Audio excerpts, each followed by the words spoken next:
Somebody out there said you can't make just one potato chip block. Well, this is number 10 for me and in only 6 months. But I love this one. Check out those chevrons. Don't they look like they're just spinning around the quilt in all those beautiful colors? I need to show you this. You are going to love how this quilt goes together. I'm Leah Louise from Inspired Quilting by Leah Louise. And yes, there's even a pattern. And of course, it's on sale. I'm going to show you all the steps, how to make it, and in multiple sizes and in different widths on each particular block. There's so many options. You are going to love this. So let's get started. Are you ready? Here are the blocks I started with. I made 25 of these. They finish at 12 inches. So we have a 6-inch center and then using 3.5 by 6.5 inch rectangles around the edges, I end up with a 12.5 inch block. And I thought I would make a quilt out of 25 of these. A 5 by 5 would be 60 inches.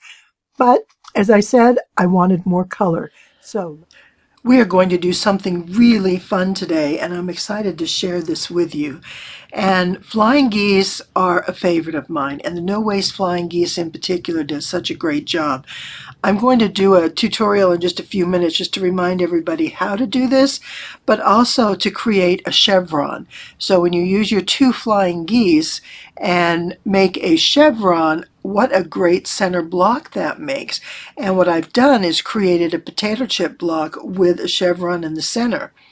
And so you see, here's my block, my flying geese, and I made it into a chevron, and I put my first 2 strips on each side. Now this piece finishes at 6 inches, so it right now measures 6.5 inches. These are each 3.5 by 6.5. Again, they finish 3 by 6. So this all works out, and we're going to get nice even blocks and make a beautiful square. So let me show you what I did.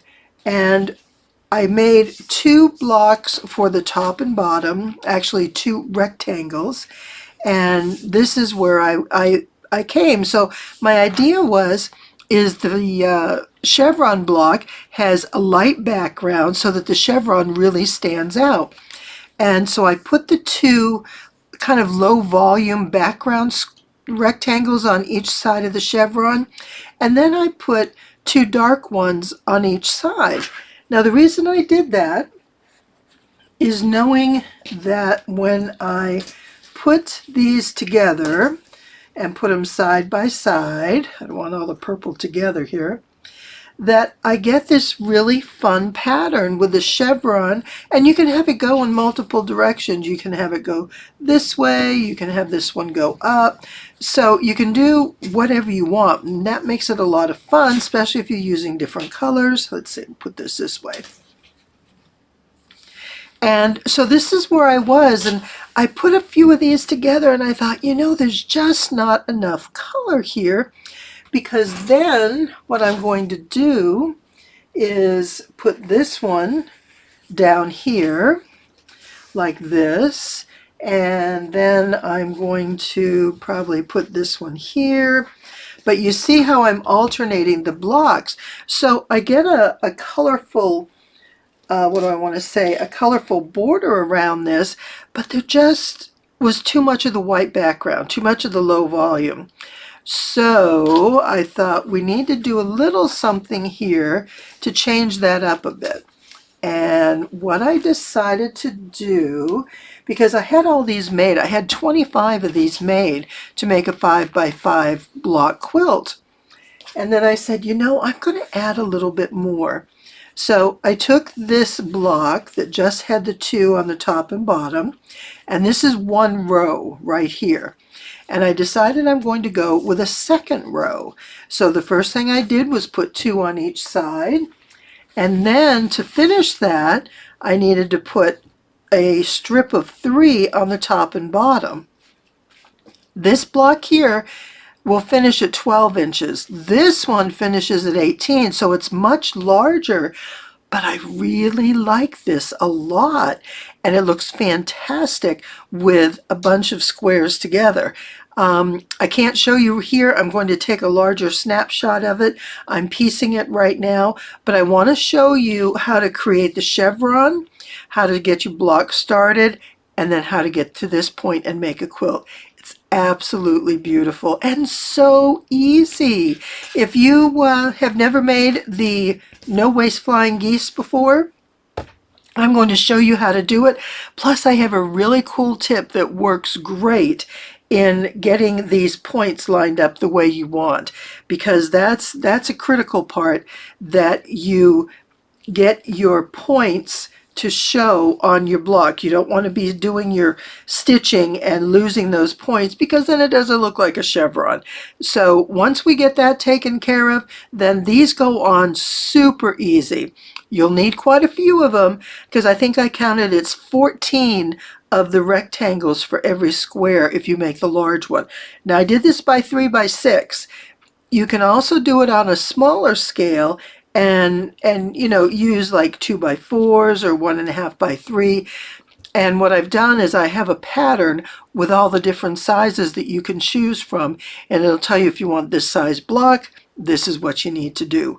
So there you have it. I'm going to show you the video, get you started on this, and then I'm going to show you what the quilt looks like at the end. Oh my goodness, it's just so awesome. I can't wait to share it with you.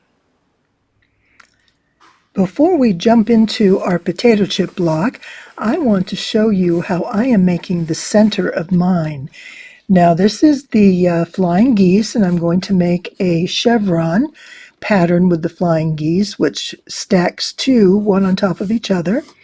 And then that is going to create a chevron, which will be the full size of the center. The center of this particular flying geese block is 6.5 inches. It'll finish at 6 inches. But if you want to start with just a 6.5 inch square, you can do that. Or if you want to put two pieces in and create a traditional center for your potato chip block, that works too. So whatever works for you, or something completely different. You may want to put a 4 patch or a 9 patch. You can do anything you want. This is just something I thought would look fun. Now, if you recall, recently I showed you in a tutorial on flying geese, which I'll go ahead and link that up above, is the trick I found to eliminating any, what do I want to say, undesirable viewing of the excess fabric within the center seam. Every once in a while, the little dog ear will poke out just the littlest bit. So what I do is I cut those pieces off. So I put two on top of each other. These are the only two I need to do, the first two. The second two is not a problem. And you can see there's not much there. It's just about that 1/4 inch seam allowance that I take off, and that does the trick. Now these cut ends will go to the center of my square. So what I'm going to do is get everything set up. I've got threads and string, and all right, there we go. So I'm going to line this corner up. Now, to get a 6.5 inch finished flying geese block, I start with a 7 1/4 inch background, and then I need 4 squares at 4 inches. And let's see, get everything lined up. I'm going to take a 1/4 inch seam, and I'll start on one side. And this is a batik, so there's no right or wrong. I didn't want you to think maybe I had it right side up by mistake. Not that I haven't done it before, but that's not what's happening here, I promise. Now, by cutting those points off, we're reducing how much of that can be exposed as we're sewing. And you can see there's still plenty here. And what I'm going to do is put this piece on top, which makes it easier to sew, and line my lines up. They don't have to be exact, but in the close proximity. That way, as I'm sewing across, I get a nice straight seam.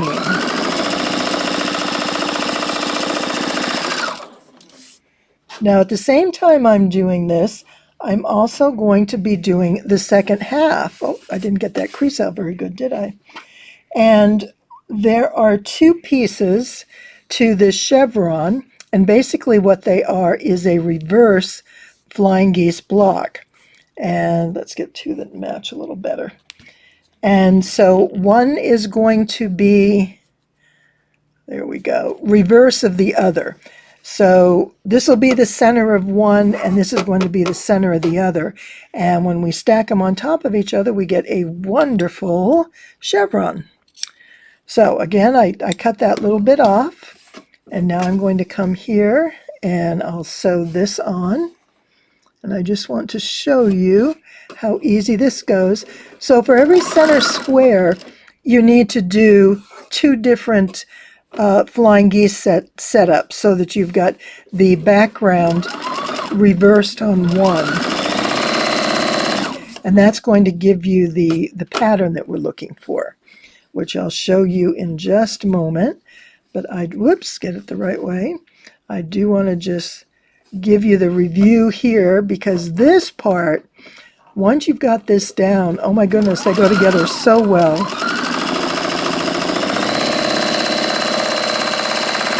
So there's my 1/4 inch seam. I'm just going to flip around, do it the other way. There we go.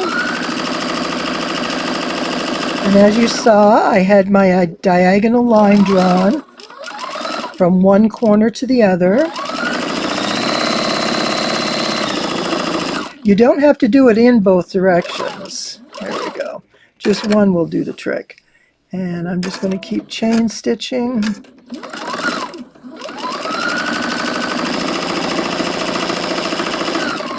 I slow down here just to make sure that flap doesn't flip over on me.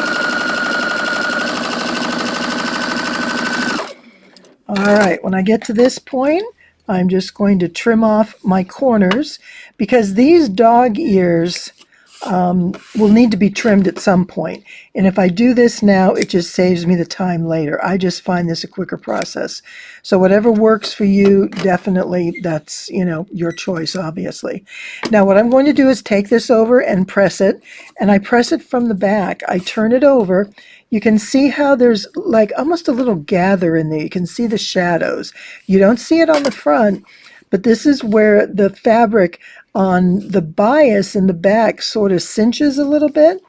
And we've got it not so much on this, but definitely this one. So I always press on the back, and I will press it up and down and back and forth. Don't press on the diagonal, because you'll stretch out that bias and you'll distort your blocks. So let me go give it a quick press in each direction. I'll be right back.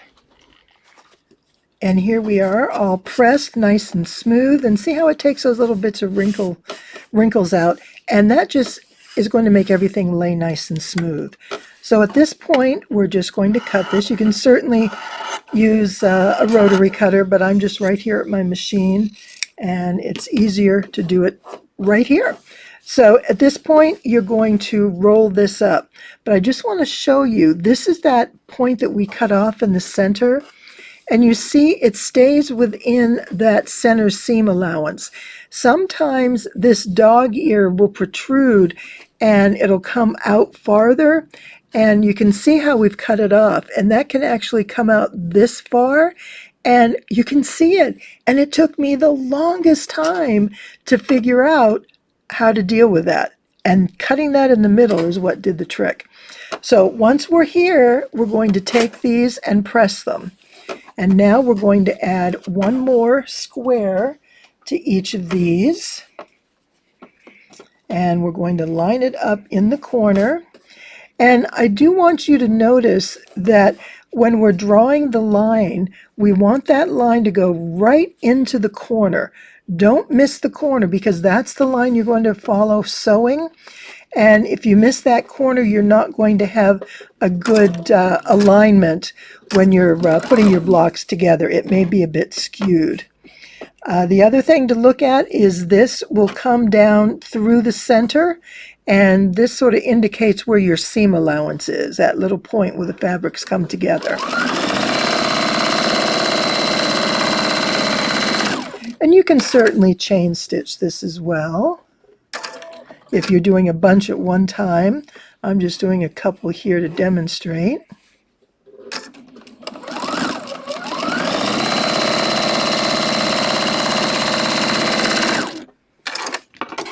And again, I'm going to trim off the point here. And you'll notice when I'm trimming, I'm cutting between the seam allowance. So where the seam allowance comes to that outer edge is where I'm cutting. Now this is the one you need to be real careful of because you don't want to cut more than the point right there. So I'm going to cut from that seam to that seam. And there we are. So now I generally don't find this side needs pressing at this point. We will after we cut it. So I'm just going to go ahead and cut these in half, just like that. Now let me go ahead and I will press this open and show you how it's going to look.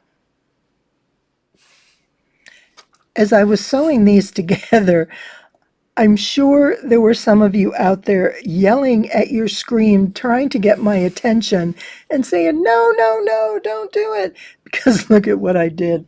It's supposed to look like this, where these two are the same, but I picked up the wrong block when I was talking. Now, it's easily fixed. I'm just going to put the other piece there. But those are the silly little things that can happen if you get distracted. So don't try and talk to a whole bunch of people at one time and expect great results. Oh well, it keeps us laughing, right? When you're finished with all your sewing, you're going to have 4 pieces from each square that you started with. And the one with the green center will look like this, and the one with the low volume center will look like this, with the dark on the outside. So regardless of the mistake I made, this is how it should look, and luckily it all went back together quite easily. Now, I do want to check at this point make sure my seam allowance is on. This should measure 6.5, which I'm pretty darn close, and this will be 3.5. And so we're there. So now we can sew these together. Now, there's a couple things you can do. You can sew it like this, which is what I'm using in this pattern, to get a green chevron.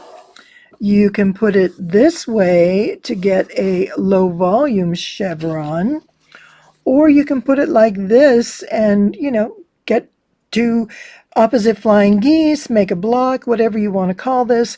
But the reason I'm putting it together the way I am like this is I'm using this as part of the design in the colors I'm using in making my potato chip block.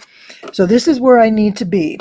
And again, once this seam is sewn, we just take a 1/4 inch seam and I press it up this way where there's no seam here, because this is my flying goose point, and if I'm pressing it up towards the other point, it's going to lay flat. If I try and press it this way, that's just way too bulky.